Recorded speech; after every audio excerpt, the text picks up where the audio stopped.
মৃতরা কিভাবে বুঝতে পারে যে তারা মারা গেছে? মৃত ব্যক্তি বুঝতে পারে না যে তিনি শুরুতে মারা গেছিলেন। তিনি নিজেকে মৃত্যুর স্বপ্ন দেখে মনে করে সে নিজেকে কাঁদছে, গোসল করাচ্ছে, নিজেকে কাফনের কাপড় বাঁধছে এবং কবরে নামাচ্ছে।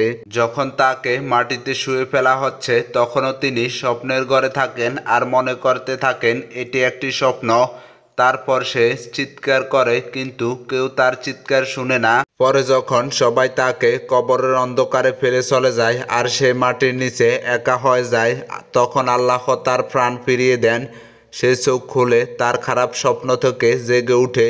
প্রথমে তিনি খুশি হন, কৃতজ্ঞ হয় এই কারণে যে তিনি যা দেখেছিলেন তা কেবল একটি দুঃস্বপ্ন এবং তিনি এখন ঘুম থেকে জেগে আছেন। আমরা প্রায় সময় এমন স্বপ্ন দেখে থাকি যেখানে আমাদের দেহ অসাড় হয়ে যায়, আশেপাশের মানুষের কথাবার্তা শুনতে পাই কিন্তু নিজ থেকে ওই অর্ধ ঘুম থেকে উঠতে পারি না। তখন আমরা ভাবি, হায় রে, কেউ যদি আমাকে কেবল একটু নাড়া দিত বা হাত দিয়ে ধরতো তাহলে আমি তো এ অর্ধচেতন থেকে উঠতে পারতাম, কিন্তু কেউ আসে না।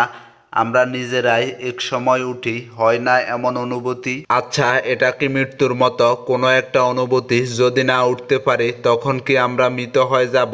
তারপর সে তার দেহটি স্পর্শ করতে শুরু করে যা কেবল একটি সাদা কাপড়ে জড়িয়ে রাখা হয়েছিল।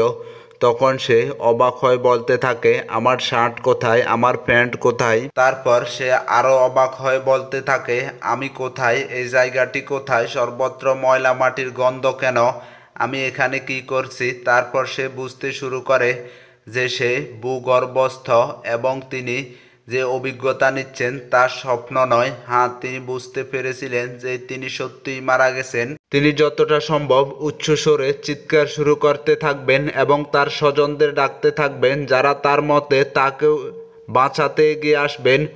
ওমর, জায়েদ, আবদুল্লাহ, খাদিজা, আয়েশা, ওসমান, তাকে কেউ উত্তর দিবে না। তারপর সে মনে করে এই মুহূর্তে কেবলমাত্র একমাত্র আশা মহান আল্লাহর কাছে, তার কাছে ক্ষমা প্রার্থনা করার সময় সে কেঁদে কেঁদে ও মিনতি করে, ইয়া আল্লাহ, ইয়া আল্লাহ, আমাকে ক্ষমা করুন, ইয়া আল্লাহ। তিনি একটি অবিশ্বাস্য ভয় নিয়ে চিৎকার করবেন যা তার জীবদ্দশায় তিনি এর আগে কখনো অনুভব করেননি। যদি তিনি একজন ভালো ব্যক্তি হন, হাসি মুখে দুজন ফেরেশতা তাকে সান্ত্বনা দেওয়ার জন্য তাকে সর্বোত্তম সেবা করবেন। আর যদি সে খারাপ লোক হয় তাকে দুজন ফেরেশতা তার ভয় বাড়িয়ে দেবে এবং তার কুরুচিপূর্ণ কাজ অনুসারে তাকে নির্যাতন করবে। ইয়া আল্লাহ, আমার পাপ এবং আমার মাতা পিতা, স্ত্রী, সন্তান এবং আমার পরিবার এবং আমার বন্ধুরা সকলের পাপ ক্ষমা করুন। ইয়া আল্লাহ, যতক্ষণ না আমি আমার সেরা এবং আপনার সাথে দেখা করার জন্য প্রস্তুত না হই ততক্ষণ আমার জীবন গ্রহণ করবেন না।